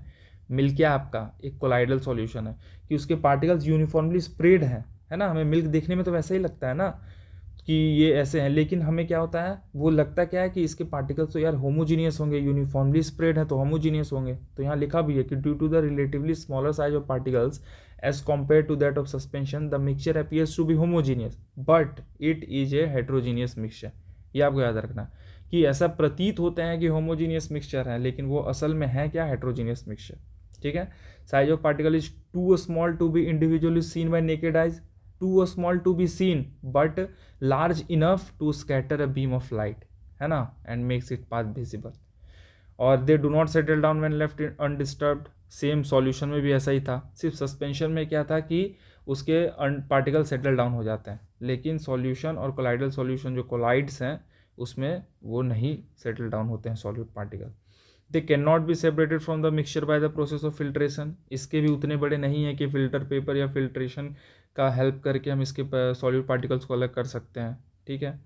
और दूसरा क्या है, centrifugation can be use to separate the colloidal particles. अभी हम अब टॉपिक जब आएंगे नेक्स्ट पार्ट में तो हम पढ़ेंगे यही कि जो एक डिफरेंट सेपरेशन टेक्निक में एक सेंट्रीफ्यूगेशन आपका आएगा, है ना। तो सेंट्रीफ्यूगेशन क्या होता है कि उसमें डेंसिटी का गेम है कि जिसकी डेंसिटी मतलब डिफरेंस इन डेंसिटी होती है, तो जो अगर ज़्यादा डेंसर है तो वो क्या करेगा कि हम बहुत स्पीड में अगर किसी सॉल्यूशन को बहुत हाईली स्पीड में रिवॉल्व करा रहे हैं, तो उसमें क्या होता है कि जो डेंसर पार्टिकल्स होते हैं वो आउटवर्ड जाकर और भारी होने के कारण उनकी डेंसिटी ज़्यादा है तो वो नीचे सेटल डाउन हो जाते हैं, है ना। तो उस टाइम में, उस वक्त में हम क्या कर सकते हैं, कोलाइडल पार्टिकल्स का सेपरेशन कर सकते हैं, है ना। जैसे मिल्क आई, अब मिल्क से हम बटर या कैसे निकालते हैं, तो उसमें यही होता है कि मिल्क को क्या करो आप किसी टेस्ट ट्यूब वगैरह में या किसी एक में रख लो मिल्क, और उस बहुत सारे टेस्ट ट्यूब वाले में, और उसको एक ऐसे सेंट्रीफ्यूग बोलते हैं, एक मशीन आती है सेंट्रीफ्यूग, उसमें अगर आप उसको बहुत ही कम से कम thousands, I guess hundreds and hundreds, तो obviously hundreds revolution per minute ऐसे हो, इतने नंबर ऑफ या इतने स्पीड में उसको घुमाया जाता है कि उसमें क्या होता है कि सेंट्रीफ्यूगल फोर्स लगता है ना, सेंट्रीफ्यूगल फोर्स। सेंट्रीफ्यूगल फोर्स अगर आपको थोड़ा सा भी बेसिक पता है तो क्या है, एक आउटवर्ड फोर्स है ना। कोई भी अगर सर्कुलर मोशन में जब ऑब्जेक्ट या सर्कुलर पाथ में कोई मूव कर रहा होता है तो उस पर एक बाहर की तरफ फोर्स लगता है, उसको सेंट्रीफ्यूगल फोर्स बोलते हैं। तो इसका एग्जांपल आप ले सकते हो कि अब सेंट्रीफ्यूगेशन में क्या होता है कि जैसे कि आपने बकेट में पानी लिया, ठीक है, बकेट में पानी लिया, अब पानी को आप ऐसे गोल गोल घुमा रहे हो, हाथ से गोल गोल, बचपन में करा भी होगा आपने, सबने करा हुआ है, आपने भी करा होगा, तो गोल गोल घुमा रहे हो, गोल गोल घुमा रहे हो। तो अगर पानी में सपोज आपका मडी वाटर है ना, अब यहाँ यहीं पे आप देख ही लो, चलो सेंट्रीफ्यूगेशन, अगर आपका पानी में सपोज कि आपका मडी वाटर है ना, कि आपका सब पानी में सपोज मडी वाटर है ना, पानी में मडी वाटर है, इधर उधर इवनली इधर उधर भी डिस्ट्रीब्यूट, अब जब आप इसको गोल गोल गोल गोल ऐसे घुमा रहे हो, गोल गोल घुमा रहे हो, तो इस क्या है कि मडी वाटर ज़्यादा डेंसर है ना। अब ज़्यादा डेंसर हैं और ज़्यादा भारी हैं, तो इन पे जो पार्टिकल्स हैं, छोटे लाइटर वाटर मॉलिक्यूल्स के कंपैरिजन में ये बड़े वाले पार्टिकल्स में सेंट्रीफ्यूगल फोर्स क्या है, ज़्यादा लगेगा। तो ज़्यादा लगेगा तो ये आउटवर्ड हो जाएंगे, और जब ये आउटवर्ड हो रहा है, मतलब ऐसे गोल गोल घुमाते घुमाते आउटवर्ड हो रहा है ना, और कॉम्पेरेटिवली जो वाटर के मॉलिक्यूल्स है वो आपके पास में रहेंगे, सेंटर पे, वाटर के मॉलिक्यूल सेंटर पे रहेंगे और मड के पार्टिकल्स आपके बाहर रहेंगे। तो ये क्या हो गया, सेपरेट हो गया, और जैसा कि इसकी डेंसिटी ज़्यादा है, ये भारी है, तो ये क्या करेंगे कि नीचे आ जाएंगे, है ना। तो यही मेथड होता है कि ऐसे सेपरेट कर करके ये नीचे सेटल डाउन हो जाते हैं और सेपरेशन हो जाता है मड का पानी से। तो वैसे ही सेम केस मिल्क में होता है। मिल्क को भी जब हम ऐसे ही बहुत ज़ोरों ज़ोरों से घुमाएंगे तो मिल्क में जो भी वो lactose and minerals and fats वगैरह हैं वो क्या करेंगे कि डेंसर हैं, तो वो डेंसर होकर नीचे सेटल डाउन हो जाएंगे, है ना, सेटल डाउन हो जाएंगे। और जो हमारा जो मिल्क है वो उसको स्किम कर दिया जाएगा और उसको किसी अलग वेसल में हम पुट कर सकते हैं। ठीक, चलो अच्छा, कोलाइडल सॉल्यूशन में और क्या था कि कोलाइडल सॉल्यूशन में है कि ये देखो, एक कंपोनेंट्स ऑफ कोलाइडल सॉल्यूशन, एक होता है डिस्पर्स्ड फेज और एक है डिस्पर्सिंग मीडियम, है ना। डिस्पर्स्ड फेज क्या है, नथिंग बट जो सॉल्यूट था हमारा सॉल्यूशन में वो डिस्पर्स्ड फेज है, और जो डिस्पर्सिंग मीडियम हमारा क्या है, सॉल्वेंट, जो सॉल्यूशन में था हमारा। It is a solute like component और the dispersed particles in a colloid. और डिस्पर्सिंग मीडियम क्या है, it is the component in which the dispersed phase is suspended, जिसमें है वो डिस्पर्सिंग मीडियम है और जो है वो डिस्पर्स्ड फेज है। ठीक है, यहाँ पे एक पॉइंट है, डिटर्मिनेशन ऑफ कोलाइड में टिंडल इफेक्ट होगा, इससे पता चल जाएगा कि ये क्या कहते हैं, कोलाइडल सॉल्यूशन में स्कैटरिंग ऑफ लाइट होता है और पाथ विजिबल हो जाता है। दूसरा एक यहाँ पे लिखा हुआ डायलिसिस, इसमें क्या है कि सेमी परमेबल मेम्ब्रेन अगर हम ले रहे हैं तो जो पार्टिकल्स के हैं, है ना, वो इस सेमी परमेबल मेम्ब्रेन से नहीं गुजर पाएंगे, क्योंकि इसके पार्टिकल इतने बड़े हैं कि इसके सेमी परमेबल मेम्ब्रेन से नहीं पास थ्रू हो पाएंगे। लेकिन जो आपका लिक्विड वाटर है ना, लेकिन लिक्विड वाटर पास हो जाएगा। तो ये दो हैं कि जिससे पता चलता है कि कोई सॉल्यूशन कोलाइड है या नहीं। देखो ये रहा डिस्पर्स्ड फेज और डिस्पर्सिंग मीडियम का एग्जांपल, है ना, कोलाइड का एग्जांपल। देखो इसमें क्या है, देखो इसको आपको अपने तरीके से आप जैसे भी याद करना चाहते हो कर सकते हो, लेकिन अगर आप थोड़ा चीज़ों को समझ समझ के, है ना, उसको डेली लाइफ के एग्जांपल से आप रिलेट करके देखोगे तो आपको बहुत अच्छे से याद हो जाएगा। जैसे कि अब इसी में देखो, डिस्पर्सिंग मीडियम जो हमारा गैस हो, मतलब मीडियम क्या है हमारा, सॉल्वेंट। गैस हो तो गैस में क्या हो सकता है कि देखो यार, गैस क्या है, हमारी हवा हमारी गैस ही है। तो हवा में जब कोई डस्ट पार्टिकल्स, है ना, डस्ट पार्टिकल्स स्मोक वगैरह है, तो क्या हो जाएगा, डस्ट पार्टिकल्स और स्मोक क्या है, फेज हमारा क्या है, सॉलिड है। तो डस्ट पार्टिकल्स और स्मोक सॉलिड हो गया और वो सस्पेंडेड है हवा में, तो उसको टाइप को क्या बोलते हैं, एरोजोल। सिमिलरली जब गैस में और क्या हो सकता है सॉलिड की जगह, जब हमारा सॉल्यूट टाइप का डिस्पर्स फेज लिक्विड के फॉर्म में हो, तो लिक्विड के फॉर्म में तो क्या nothing, it is water vapour, humidity वाला कंटेंट, जिसकी वजह से बारिश वगैरह होती है, क्लाउड फॉर्मेशन, मिस्ट या फॉग, ये कंडेंसेशन हो जाता है तो वो लिक्विड में अपने आप को कन्वर्ट कर लेते हैं, है ना, कोई भी गैस। तो जब डिस्पर्स फेज लिक्विड हो और इन ए गैस, तो वो भी होगा एरोजोल का एग्जाम्पल। सिमिलरली ऐसे देख लो आप लिक्विड में आप गैस, लिक्विड, सॉलिड। अब लिक्विड में 3 टाइप के हैं। शेविंग क्रीम आपका होता है कि जिसमें डिस्पर्स फेज गैस है ना। शेविंग क्रीम में ऐसा याद रखना कि कोई गैस का यूज़ किया जाता है, उसी की वजह से हम शेविंग क्रीम यूज़ करते हैं। लेकिन जो फेस क्रीम होता है उसमें कोई लिक्विड ही यूज़ किया जाता है, ठीक है। और फेस क्रीम और ये जो मिल्क है ये इमल्शन का है। वैसे आप मड का देख लो, मड का एग्जांपल सोचो, मड में क्या होगा, सॉलिड होगा, है ना, डिस्पर्स फेज जो सॉल्यूट होंगे, और वो मड है किसमें, पानी में, तो यार लिक्विड उसका मीडियम हो जाएगा, तो उसको सोल बोलेंगे, है ना। ऐसे ही करके आप एग्जांपल को रिलेट कर करके ऐसे आप याद कर सकते हो। अच्छा ठीक है, अब आई गेस इधर जिसको जो भी कॉमन था ये सब हमने कर लिया है कवर। अब ना डायरेक्ट हम जल्दी से वेरिए जो सेपरेशन टेक्निक्स है उसमें आते हैं, और ज़्यादा टाइम नहीं देंगे। जिसमें टाइम देना है वो उसमें देंगे, क्रोमेटोग्राफी वाले में और वो डिस्टिलेशन वाले में, ठीक है। तो हमारा पहला सेपरेशन टेक्निक में क्या है, इवापोरेशन। इवापोरेशन देखो बहुत इजी है। इवापोरेशन में हम क्या करते हैं कि जो हमारा वोलाटाइल और नॉन वोलाटाइल मिक्सचर है ना, तो वोलाटाइल वाटर या कोई सॉल्वेंट है ना, कोई लिक्विड के फॉर्म में रहता है, तो उसको हम क्या कर सकते हैं, एक अमाउंट ऑफ हीट देकर वेपर में कन्वर्ट करके उसको अलग कर सकते हैं। तो वही होता है, जैसे सॉल्ट वाटर भी आप ले लो, है ना। सॉल्ट वाटर ले लिया आपने और उसको गरम चूल्हे में आप उसको एकदम बॉईल करवा रहे हो, तो एक टाइम आएगा कि सारा का पानी वेपर में 100 डिग्री सेल्सियस में कन्वर्ट करके उड़ जाएगा, और हमारे पास क्या बचेगा, सॉल्ट बचेगा। तो एनसीईआरटी में आपका यही एग्जांपल इंक का है, जो हमारा जेल पेन वगैरह है, तो जेल पेन का जो इंक है, उस इंक को अगर आपने किसी ग्लास में ले लिया, अब उसको अगर आप ऐसे हीट दे रहे हो, तो एक टाइम में क्या होगा कि जो इंक में सही में जो सॉल्वेंट है या वाटर कंटेंट है, या सपोज और कोई भी सॉल्वेंट उसमें यूज़ किया गया होगा, वो क्या होगा कि वो वोलाटाइल है, तो वो वेपर में कन्वर्ट होकर ख़त्म हो जाएगा, ठीक है। चलो बात ख़त्म, इसको हटाते हैं। सेंट्रीफ्यूगेशन आपने देख लिया, मैंने अभी वो बकेट वाला एग्जांपल का बताया था। यहाँ पे देखो ये इसका जो यूज़ है, अच्छा ये तो हो गया इंक वाला, ये वाला कि denser particles are force at to the bottom and lighter particles stay at the top. बताया था मैंने, सेंट्रीफ्यूगल फोर्स लगता है तो कैसे काम होता है। इसमें क्या है कि ब्लड एंड यूरिन टेस्ट में काम आता है। ब्लड का एग्जांपल लो, देखो यही सेंट्रीफ्यूग एक मशीन है, ठीक है। इसमें क्या हो गया कि टेस्ट ट्यूब में हमने ब्लड ले लिया। अच्छा हाँ देखो, ब्लड में क्या होता है, जो फ्लूइड पार्ट होता है उसको प्लाज्मा बोलते हैं। तो फ्लूइड पार्ट प्लाज्मा है, और जो भी सेल्स वगैरह हैं आपके आरबीसी डब्ल्यूबीसी, वो कॉम्परेटिवली फ्लूइड पार्ट से ज़्यादा डेंसर होंगे। तो जब ये आफ्टर रिवॉल्यूशन हमें क्या पता चलेगा कि जो प्लाज्मा है वो आपका ऊपर में रह जाएगा, और जो डेंसर पार्टिकल वो नीचे आ जाएगा। और हमें काम क्या होता है, ये टेस्ट वगैरह में प्लाज्मा में ही हमें पता चलता है कि कुछ अगर उसमें कुछ मटेरियल या अलग से इंक्लूड तो नहीं हो गया, ड्रग व्रग वगैरह। तो ये हो गया आपका।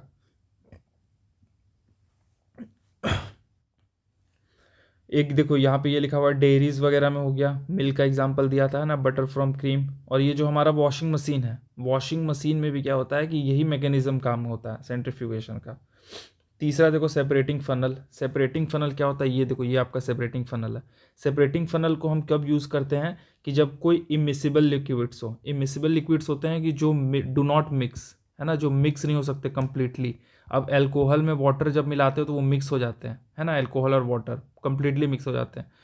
तो वो क्या है, वो एक मिसिबल लिक्विड्स हैं। लेकिन oil and water, oil plus water क्या है, डिफरेंट डेंसिटी है। तो क्या कहते हैं, ऑयल फ्लोट करेगा वाटर में, तो क्या होगा कि ये इमिसिबल लिक्विड्स, तो इसको हम कैसे सेपरेट करेंगे। इसके लिए सिंपल सा देखो, ये आपका हम लोगों ने आविष्कार किया है ये सेपरेटिंग फनल का। इसमें क्या होता है, ये स्टॉप को, ये क्या है, एक तरह से टैप है ये, है ना, नल है।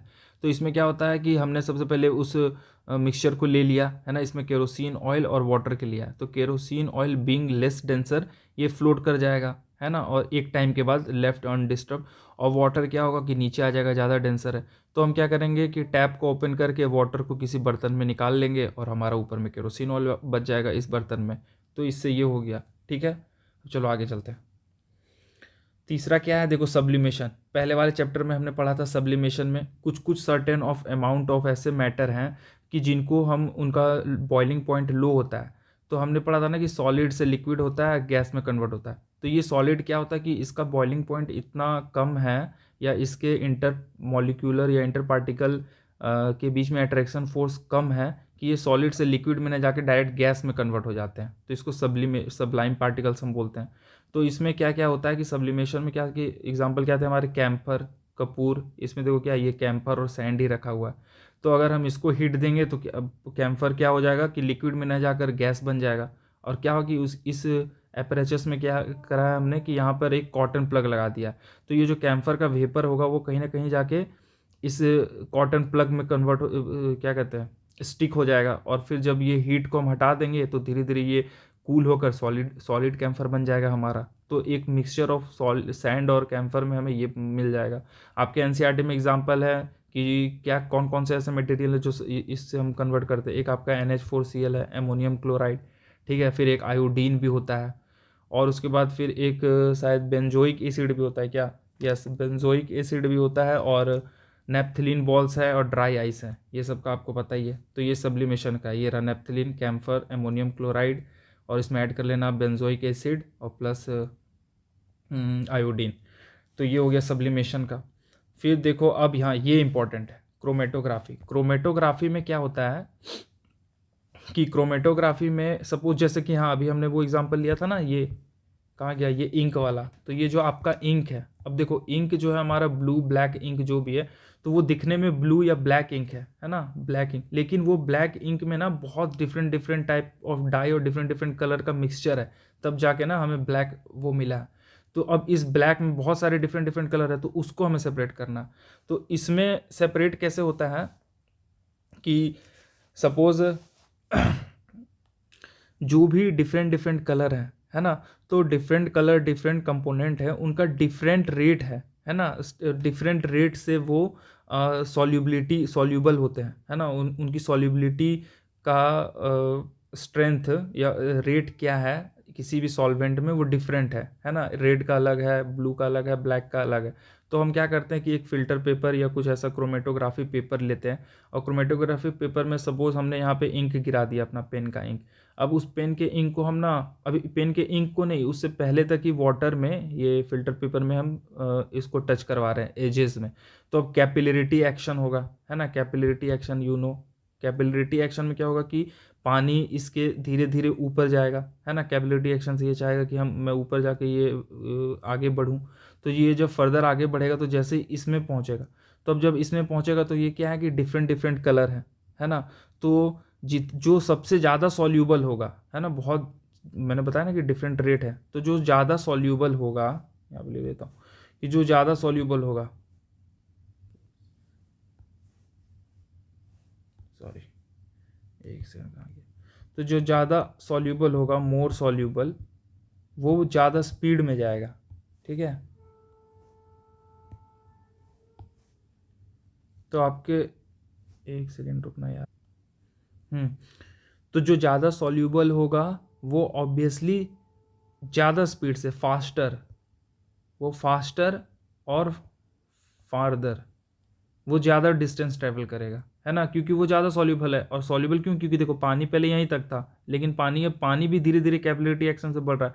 तो पानी अपने साथ क्या कर रहा है कि ये डाई में जो भी कलर है जो ज़्यादा सॉल्यूबल है उसको ज़्यादा दूर तक लेके जाएगा। तो सबसे ज़्यादा सॉल्यूबल वाला यहाँ पे आ जाएगा, उससे कम सॉल्यूबल वाला यहाँ, ऐसे ऐसे कर करके different different type of patches में हमें कलर इसके सेपरेट हो जाएंगे। फिर उस फिल्टर पेपर को हम निकाल लेंगे और उसको सूखने के लिए दे देंगे। फिर वो जब ड्राई आउट हो जाएगा तो हमें डिफरेंट डिफरेंट ऑफ कलर, जो हमारा पहले ब्लैक इंक था अब डिफरेंट डिफरेंट ऑफ कलर मिल जाएगा हमको और सेपरेट हो जाएगा।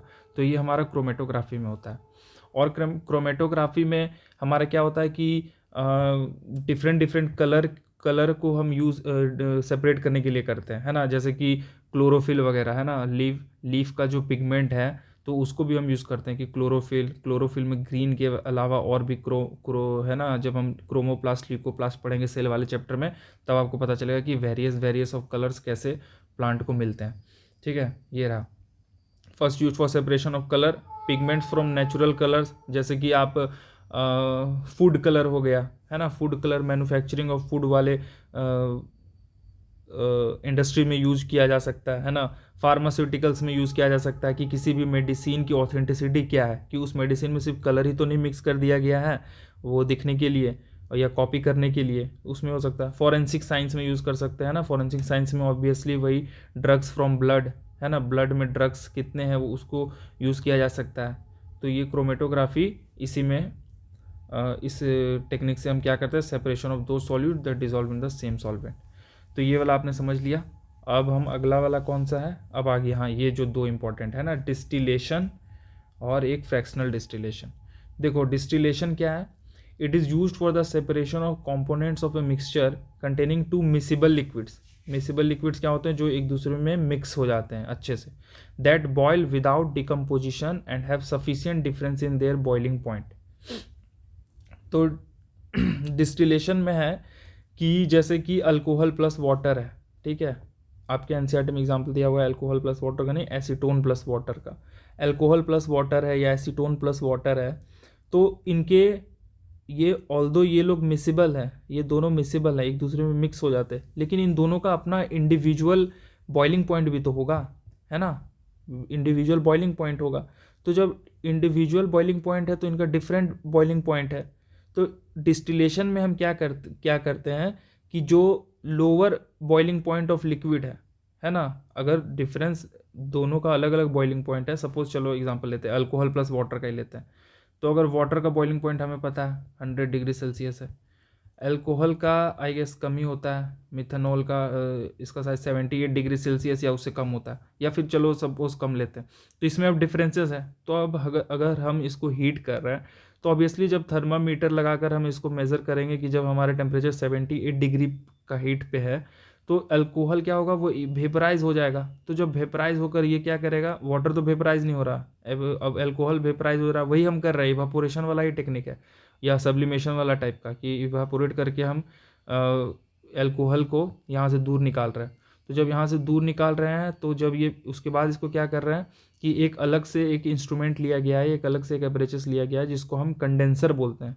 तो ये कंडेंसर में क्या होगा कि ये वेपर को ना हम कंडेंसेशन कर देंगे। गैस में है तो गैस को अगर हम कूल डाउन करेंगे तो वो क्या वापस लिक्विड में कन्वर्ट हो जाएगा। तो अब ये हमारा क्या होगा कि अल्कोहल या इस केस में जो एसीटोन है वो वेपर में कन्वर्ट होकर इस नैरो चैनल में, क्योंकि इसको यहीं पे खाली जगह मिल रहा है तो यहाँ पे ये आएगा। अब फिर यहाँ पे आने के बाद क्या होगा कि ये कंडेंसर में क्या है कि ये कंडेंसर के चारों तरफ ना कूल वाटर दे दिया जाता है। तो ये पहले ये वेपर गर्म है ना, सपोज हॉट है, अब इसको कोल्डनेस मिल गया, तो कोल्डनेस मिल गया तो वो क्या करेगा, कंडेंसेशन करेगा, तो वो वेपर से कंडेंसेशन होकर लिक्विड में कन्वर्ट हो जाएगा, और हमारा यहाँ पे भी लिक्विड में ही था।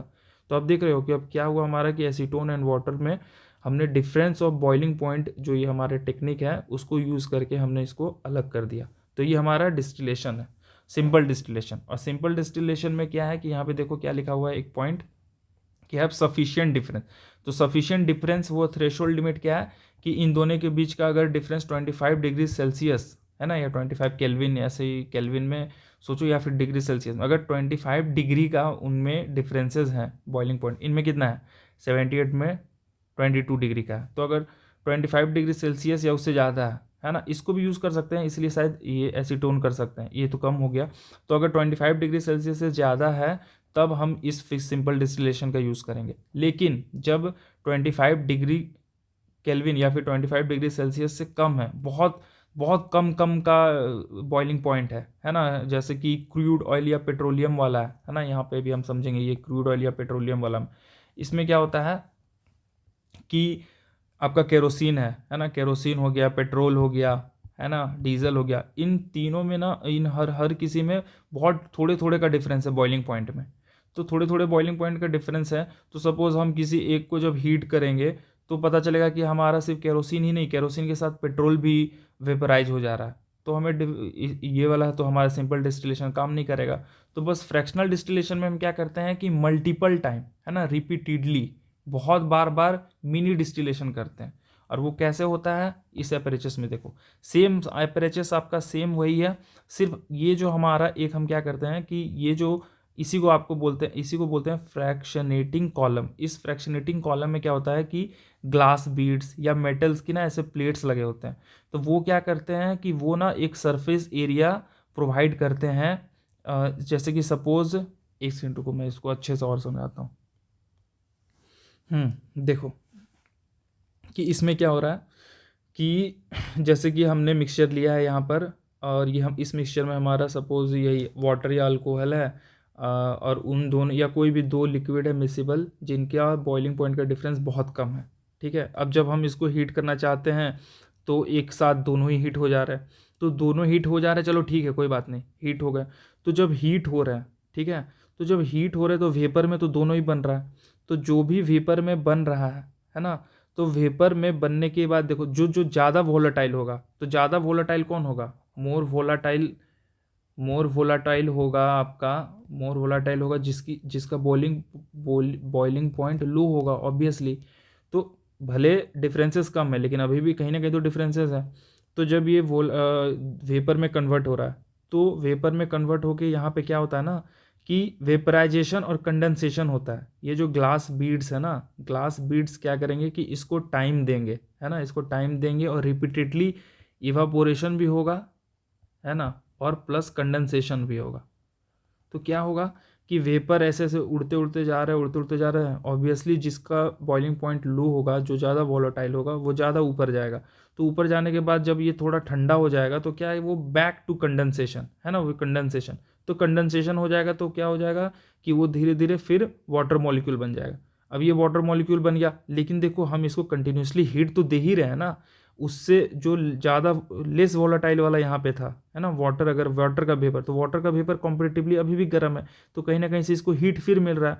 तो जो कंडेंसेशन होकर जो लिक्विड में कन्वर्ट हुआ है वो फिर से वेपराइज होगा, है ना। देखा आपने कि एक बार पहले वेपराइजेशन हो रहा, फिर कंडेंसेशन हो रहा, लेकिन फिर इसको अभी बेचारे को हीट फिर मिल जा रहा, फिर ये मजबूर हो गया, फिर वेपराइज होगा।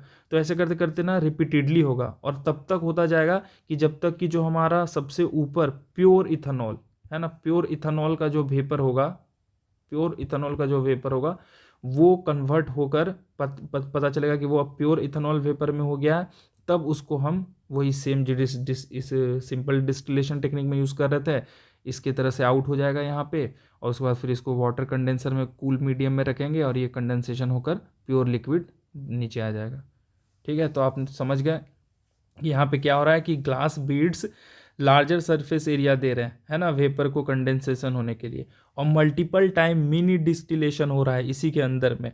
और इसी तरह से हम क्या कर रहे हैं कि फ्रैक्शंस में, है ना, इस फ्रैक्शंस में या पार्ट्स में हम depending on the boiling points of mixtures the liquids involved, हम इससे इसको अलग कर दे रहे हैं।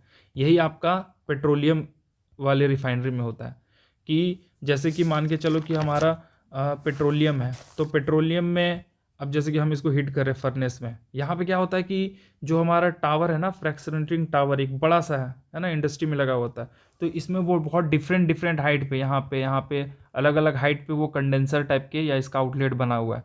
तो सपोज जब हम इसको हीट करना स्टार्ट कर रहे हैं, तो सबसे पहले एक तरह से मान के चलो जो पेट्रोलियम गैस है ना, जो एलपीजी में कन्वर्ट होता है, लिक्विफाइड पेट्रोलियम गैस, ये क्या हो जाएगा कि क्योंकि इसका बॉइलिंग पॉइंट ये सबसे ज़्यादा वोलाटाइल है, इसका बॉइलिंग पॉइंट देखो 25 डिग्री सेल्सियस से भी कम है, तो ये क्या होगा कि सबसे पहले यही वेपर में बनेगा, फिर कंडेंसेशन होगा, फिर इसको हम रिमूव कर लेंगे। फिर उसके बाद हमारा गैसोलीन पेट्रोल हो गया, है ना, व्हीकल में जो यूज़ करते हैं कार में, वो उसका बॉइलिंग पॉइंट थोड़ा सा इससे कॉम्पेरेटिवली ज़्यादा है तो उसको निकाल लेंगे।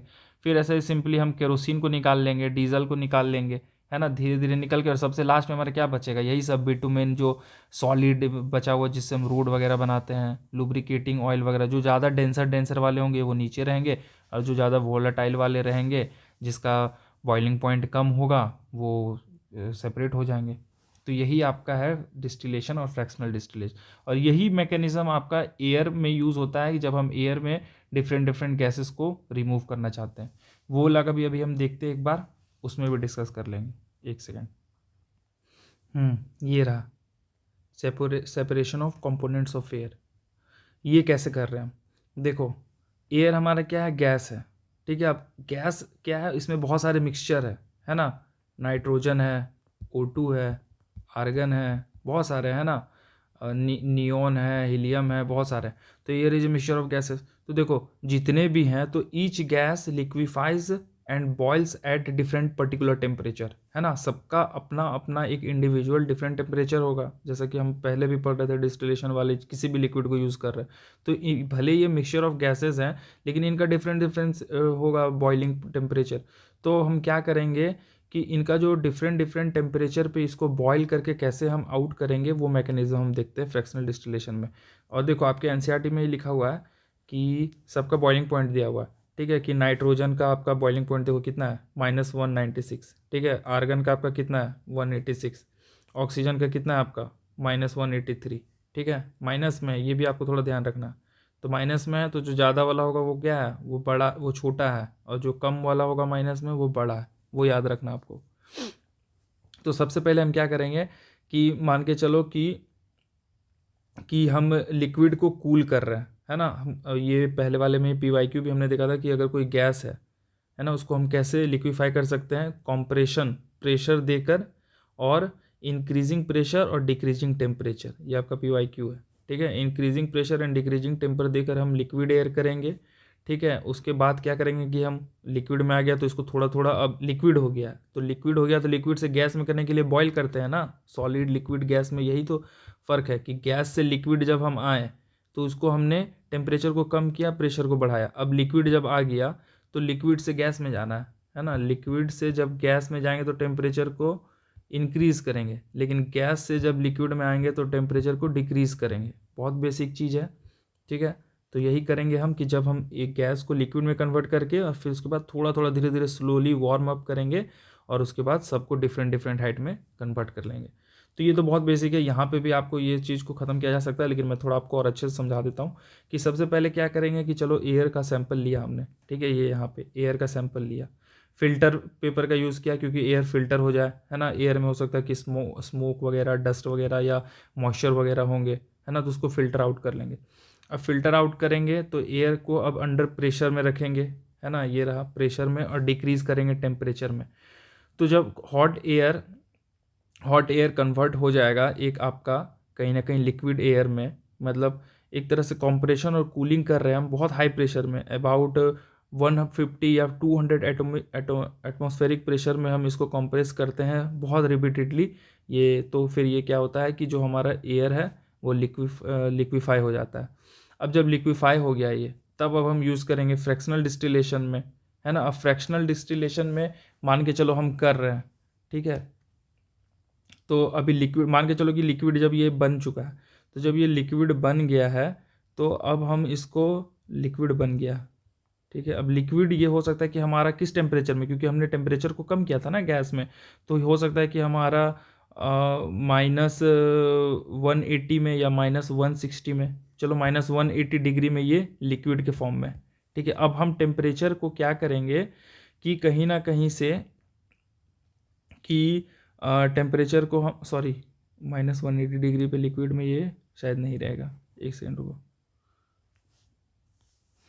अच्छा देखो, सबसे पहले हम ये देख लेते हैं ना, जब हम लिक्विफाई कर रहे हैं, है ना, गैस को, हम टेम्परेचर को कम करते जा रहे हैं। अभी नॉर्मल टेम्परेचर हमने इसको बहुत कम दिया ना, माइनस में देना पड़ेगा, 0 डिग्री से घटते घटते जा रहे हैं, -1, 2, 3 ऐसे करते करते जा रहे हैं। सपोज -180 गया, ठीक है। अब -180 में क्या होगा कि ये गैस के फॉर्म में ही रहेगा, ठीक है। अब फिर और बढ़ाते जा रहे हैं, -183 डिग्री पे जाएंगे, तो -183 डिग्री पे क्या होगा कि देखो ऑक्सीजन का बॉइलिंग पॉइंट क्या है कि -183 डिग्री। तो जब हम -183 डिग्री पे गए और वो बॉइलिंग पॉइंट है, मतलब वो जो गैस में कन्वर्ट होता है, लेकिन उसी टेम्परेचर में वो लिक्विड भी तो हो सकता है, या उससे कम कर देंगे, उससे थोड़ा सा और हम कूल करेंगे, -184 जाएंगे, है ना, -184 जाएंगे। तो सबसे पहले हमारा क्या होगा कि O2 लिक्विफाई हो जाएगा। समझे ये पॉइंट, बहुत लोगों को ऐसा कन्फ्यूज़न होता होगा, लेकिन आप थोड़ा सा अच्छे से ऐसे सोचो कि अगर इसका बॉइलिंग पॉइंट -183 है ना, -183 बॉइलिंग पॉइंट है, मतलब वो लिक्विड में है। पढ़ा था ना हमने, स्टीम भी 100 डिग्री सेल्सियस पे भी होता है और वाटर भी 100 डिग्री सेल्सियस पे होता है। तो मान के चलो -183 डिग्री पे ऑक्सीजन भी ऑब्वियसली लिक्विड में होगा, है ना, ऑब्वियसली। या फिर -183 से थोड़ा हम और कम चल गए, तो इससे कम तो -184 ही है ना, ऐसा नहीं कि -182 है, माइनस है यहाँ पे, तो -184 है। तो -184 में क्या है हमारा, O2 लिक्विड में है, ये आपको समझना पड़ेगा। तो हमें वो टेम्परेचर लाना पड़ेगा। तो हम क्या कर रहे हैं, टेम्परेचर को घटाते घटाते -184 पे आए। तो -184 पे हमें क्या हो गया कि हमारा O2 लिक्विफाई हो गया। फिर धीरे धीरे धीरे करते करते जब हम -186 पे आएंगे, ये रहा -180, तो हमारा आर्गन है ना वो लिक्विफाई हो जाएगा, है ना। फिर धीरे धीरे करते करते और हम टेम्परेचर कम कर रहे हैं, बढ़ा नहीं रहे, माइनस कर रहे हैं ना, कम कर रहे हैं, फ्री क्या कूल कर रहे हैं। तो फिर धीरे धीरे क्या होगा कि अब हमारा नाइट्रोजन भी लिक्विफाई हो जाएगा। तो एक तरह से जब हम -196 तक चल गए तो हमारा सारा का सारा क्या होता है, लिक्विफाई हो गया। तो एक तरह से हम कह सकते हैं कि -196 या -200 डिग्री सेल्सियस एक लमसम मान लो कि इस टेम्परेचर में सारा का सारा हमारा जो होल एयर है वो हमारा लिक्विड के फॉर्म में, ठीक है। अब लिक्विड के फॉर्म में अब हमें क्या करना है, टेम्परेचर बढ़ाना है, ठीक है। अब हमें बढ़ाना है, क्यों, क्योंकि लिक्विड में है, तो liquid solid liquid gas liquid में है। अब लिक्विड में आ गया हमारा, गैस को कम कम कर देगा। अब लिक्विड में तो गैस में तो हमें टेम्परेचर बढ़ाना पड़ेगा, है ना, टेम्परेचर बढ़ाना पड़ेगा। तो अब चलो हम बढ़ाते हैं। सपोज हमने ऐसे ही कर लिया कि -200 डिग्री सेल्सियस पे हमारा सब कुछ अभी लिक्विड में है। तो अब हम क्या करेंगे कि अब -200 डिग्री सेल्सियस से बढ़ाएंगे। तो बढ़ाएंगे इसका मतलब क्या करेंगे कि बढ़ाएंगे तो हम चलो कम कम कर बढ़ाते बढ़ाते बढ़ाते जब हम -196 पे आएंगे, सबसे पहले तो -196 ही नहीं आएगा ना जब हम बढ़ाएंगे। तो -196 डिग्री सेल्सियस पे क्या होगा, बॉइलिंग पॉइंट ऑफ नाइट्रोजन। तो नाइट्रोजन हमारा बॉयल हो जाएगा। बॉयल हो जाएगा मतलब गैस बन जाएगा। गैस बन जाएगा मतलब उसको फिर कंडेंसेशन वगैरह वाला मैकेनिज्म लगाओ जो हमने फ्रैक्शनल डिस्टिलेशन या उसमें लगाया था, फिर वो आपका उसको फिर बाहर निकाल लो, है ना। तो यहीं पे है ये वाला कि देखो लिक्विड जब यहाँ फैक्ट्री कॉलम आए तो नाइट्रोजन बाहर हो गया। फिर हम टेम्परेचर को क्या कर रहे हैं, थोड़ा थोड़ा बढ़ा रहे हैं, फिर बढ़ा रहे हैं, थोड़ा सा वार्म कर रहे हैं, धीरे धीरे वार्म कर रहे हैं। तो जब हमारा टेम्परेचर -186 डिग्री सेल्सियस पे जाएगा तो क्या हमारा बाहर आ जाएगा, ये हमारा आ जाएगा आर्गन बाहर आ जाएगा, ठीक है। आर्गन बॉयल हो जाएगा क्योंकि बॉइलिंग पॉइंट है इसका। फिर ये भी गैस में कन्वर्ट हो जाएगा बैक टू, और फिर इसको भी हम बाहर निकाल लेंगे। फिर उसके बाद धीरे धीरे टेम्परेचर और बढ़ाएंगे और फाइनली लास्ट में हमारा क्या निकलेगा, -183 डिग्री सेल्सियस पे O2। तो आपको ये याद रखना कि सबसे पहले टॉप वाले में ये हमारा टॉप वाले कॉलम में हम, जैसे अभी पेट्रोलियम वाले में था ना, डिफरेंट हाइट पे, तो अब इस पर हम क्या कर देंगे, जैसे क्या या डिफरेंट हाइट। तो पहले हाइट पे याद रखना, फर्स्ट टॉप में हमारा क्या आएगा, नाइट्रोजन। सेकेंड वाले मिडिल में हमारा क्या रहेगा, आर्गन। और सबसे लास्ट में क्या रहेगा हमारा, O2, ठीक है। ये आपको पॉइंट याद रखना है कि जब हम सबसे पहले हमारा नाइट्रोजन बाहर हो जाएगा, फिर आर्गन, इसलिए तो देखो नाइट्रोजन बाहर हो गया, आर्गन बाहर हो गया, नाइट्रोजन बाहर हो गया, लेकिन ऑक्सीजन वाला लिक्विड अभी भी यहीं पर है। इसको फिर अभी हम बाद में टेम्परेचर और करेंगे, उसके बाद फिर निकाल लेंगे, ठीक है। और फिर डिफरेंट निकाल के यार हम यूज़ कर लेंगे जो यूज़ करना है। नाइट्रोजन का यार आप कहीं चिप्स के पैकेट्स में यूज़ कर लो, है ना। आर्गन इनर्ट गैस है तो बल्ब में यूज़ कर लो, है ना। ऑक्सीजन को हम हॉस्पिटल्स वगैरह में यूज़ करते हैं, है ना, या फिर स्टील इंडस्ट्री वगैरह में यूज़ करते हैं, फर्नेस वगैरह में, वेल्डिंग वगैरह में यूज़ करते हैं सपोर्ट करने के लिए कंबशन को, है ना। तो ये पता चल गया कि इसको इंडिविजुअली, इसलिए हम एयर के कंपोनेंट को यूज़ करके ऐसे निकालते हैं। बस ये पॉइंट एक याद रखना, ये वाला इसलिए मैं डिस्कस कर रहा था कि एक ना आपके एनसीईआरटी में क्वेश्चन है ना कि ऑर्डर ऑफ बॉइलिंग पॉइंट ये है। तो एक क्वेश्चन है कि जब एयर को कूल कर रहे हैं हम तो सबसे पहले लिक्विड कौन बन रहा है, ऑक्सीजन, क्योंकि इसका बॉइलिंग पॉइंट हाईएस्ट है ना। जब कूल करे तो सबसे पहले बॉइलिंग पॉइंट हाईएस्ट है, इसलिए आपका ऑक्सीजन का बन रहा है। लेकिन सबसे पहले डिस्टिलेशन वाले में टॉप पे हमारा कौन आ रहा था, नाइट्रोजन, है ना, फिर आर्गन, फिर ऑक्सीजन। तो जिसका जो सबसे पहले लिक्विड में आया था वो सबसे लास्ट में गैस में बन रहा है, क्योंकि इसका बॉइलिंग पॉइंट ज़्यादा है तो गैस में ज़्यादा टेम्परेचर बढ़ाने पे निकलेगा, है ना। अब मैंने जो भी ये लास्ट वाले पार्ट में बोला है ना उसको आप 2 बार 3 बार जरूर मतलब मेरे शब्दों पे ध्यान देना और उसको पॉज कर करके थोड़ा मतलब रिलेट करने की कोशिश करना, आप समझ में आ जाओगे। हो सकता है थोड़ा कंफ्यूज हो रहोगे, लेकिन ये थोड़ा अच्छा सा कॉन्सेप्ट है, ज़रूरी है, याद रखो। तब फिर कभी ऐसा कोई आने वाले टाइम में, और पता है ये सब चैप्टर में इतना टाइम देने का, इतना एकदम थोड़ा बच्चों जैसा पढ़ाने का, उसके पीछे का लॉजिक यही है ना कि मुझे पता है कि लोग पढ़ रहे हैं, उनका कॉन्सेप्ट हो सकता है क्लियर भी हो, रट्टा मार के या फिर आगे बढ़ गए होंगे। लेकिन अब जैसा है ना कि एनसीईआरटी की लाइन से छोटी सी लगती है, हमारा दिमाग बड़ा हो गया, रैम स्टोरेज बढ़ गया, तो हम पढ़ ले रहे हैं, 9th वाली बुक हमें ईजी लग रही है, पढ़ के 2-3 पेज में चैप्टर खत्म हो जा रहा है। लेकिन अब देखो यार आजकल यूपीएससी का कोई भी एग्जाम वगैरह हो, सीडीएस सीएपीएफ, तो आजकल थोड़ा होता है ना क्वेश्चन वगैरह पूछने का तरीका इवॉल्व हो रहा है। इवॉल्व हो रहा है, तो वो कहीं ना कहीं आने वाले टाइम में आपको ऐसे कॉन्सेप्चुअल वाले क्वेश्चन मिलेंगे। तो क्यों नहीं, जब भी कोई भी चैप्टर को पढ़ो ऐसे पढ़ो कि उसको एकदम फिर कभी भूले ही नहीं हम। तो यही इसके पीछे का मोटिव है। तो ये हो गया आपका कि ऑक्सीजन पहले, सबसे पहले लिक्विड फॉर्म में होगा, लेकिन सबसे लास्ट में गैस में कन्वर्ट होगा। अब और क्या बचा इस चैप्टर में? अच्छा हाँ, एक सेपरेशन मेथड ये रहा आपका क्रिस्टलाइजेशन वाला, ये एक बचा हुआ था ना। क्रिस्टलाइजेशन वाला में देखो हम क्या कर रहे हैं। अच्छा, it is use to purify solids by separating a pure solid in the form of its crystal from a solution, है ना। कि अच्छा, इसमें क्या हो रहा है कि जैसे कि हमारे पास कोई सैंपल है ना, कोई मिक्सचर है, उसमें प्योर सब्सटेंस भी है और इम्प्योरिटीज़ भी है ना। तो हम हर जगह तो लगभग वही सब कर रहे थे ना, कि उसमें था कि 2-3 टाइप के प्योर सब्सटेंस मिक्सअप थे। तो इसमें क्या है कि जब कोई प्योर सब्सटेंस इम्प्योरिटीज़ के साथ रहता है ना, जैसे removal of impurities from salt, crystals of alum, फिटकरी। तो इसमें क्या करते हैं कि सबसे पहले कॉपर सल्फेट का इसमें एग्जाम्पल लिया गया है ना, कि कॉपर सल्फेट आपके पास है CuSO4.5H2O, ये ना होता है, हाँ यही होता है कॉपर सल्फेट। तो कॉपर सल्फेट लिया हुआ है और उसमें ना इम्प्योरिटीज़ हैं। तो अब उसको हम क्या कर रहे हैं कि पानी में मिक्स कर रहे हैं। पहले कॉपर सल्फेट को हमने क्या किया, पानी में मिक्स किया। पानी में मिक्स करके हम क्या कर रहे हैं कि उसको इम्प्योर वाले सैंपल को धीरे धीरे स्टेयर करके उसको मिक्सअप करके कंप्लीटली कोशिश कर रहे कि अच्छे से मिक्सअप हो जाए। अब मिक्सअप होने के बाद हमने थोड़ा सा इसमें डाल दिया डाइल्यूट सल्फ्यूरिक एसिड डाला। तो फिर उसके बाद इसमें क्या हो गया कि कॉपर सल्फेट ये कंप्लीटली डिज़ोल्व हो गया। ठीक है।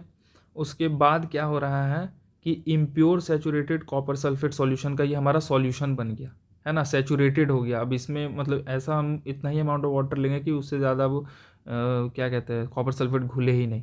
तो जब ये सैचुरेटेड सॉल्यूशन हो गया, अब इसको क्या कर रहे हैं, फिल्टर पेपर से हम जो भी एक्स्ट्रा पानी था, है ना, उस पानी को हम बाहर निकालते रहे। लेकिन फिर भी इस इम्प्योर जो सैंपल है, इस इम्प्योर सैंपल में अभी भी कहीं ना कहीं से थोड़ा सा पानी का होगा सॉल्युबिलिटी, मतलब पानी का अंश। तो अब हम क्या करेंगे, इसको हीट करेंगे। तो जब हम हीट करेंगे ना, तो इसमें से क्या होगा कि जो भी, यहाँ और एक कॉन्सेप्ट ये है कि टेम्परेचर, एंडोथर्मिक रिएक्शन के लिए मैं बता रहा हूँ, टेम्परेचर डायरेक्टली प्रोपोर्शनल होता है सॉल्युबिलिटी का।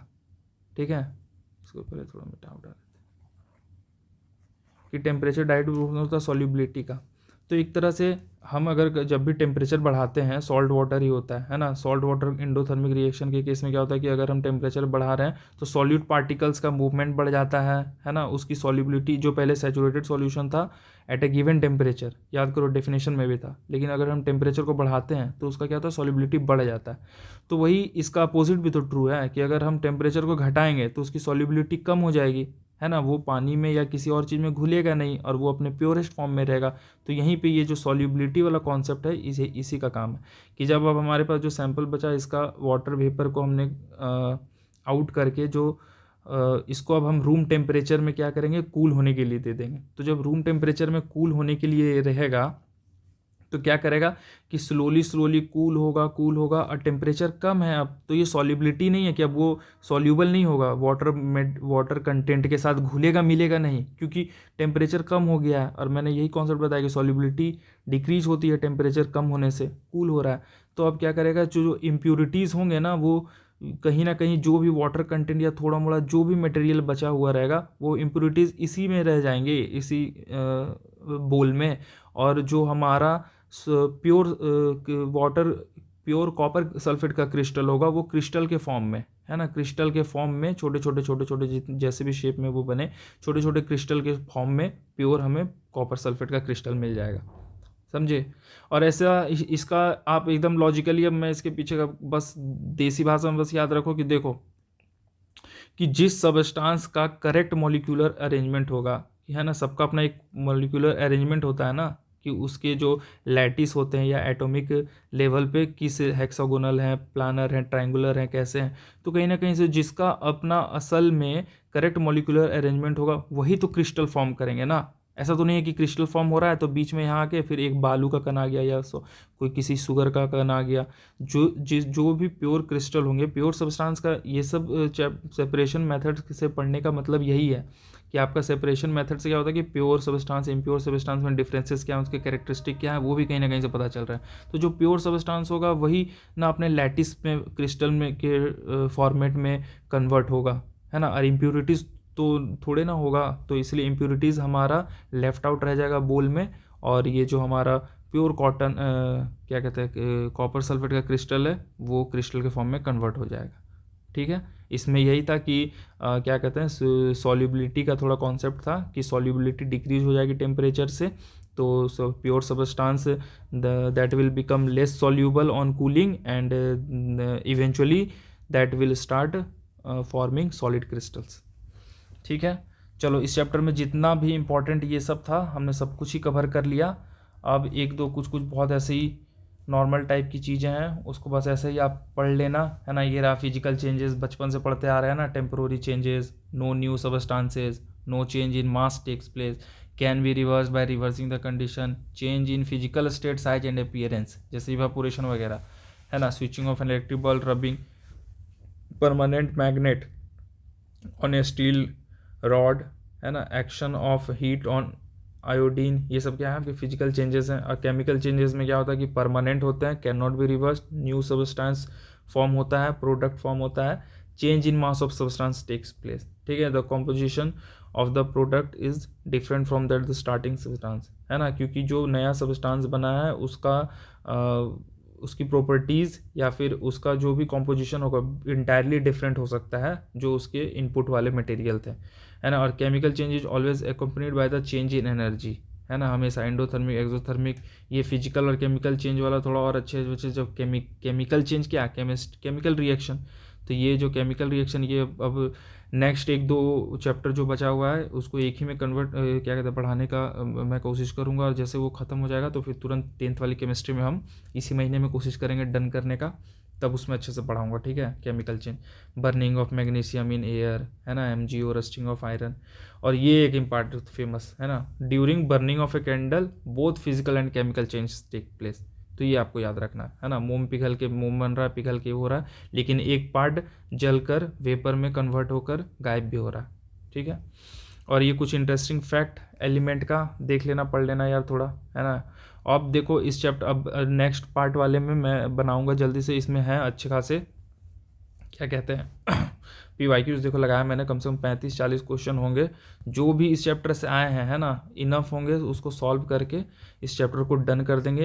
एक आध कॉन्सेप्ट या कुछ नई चीज़ें मिलेंगी तो उसको ऐड ऑन करते चल जाना, और कुछ अगर ऐसा समझाने या बताने वाला होगा तो मैं उस वीडियो में कवर कर दूंगा। ठीक है, ये चैप्टर डन हो गया हमारा।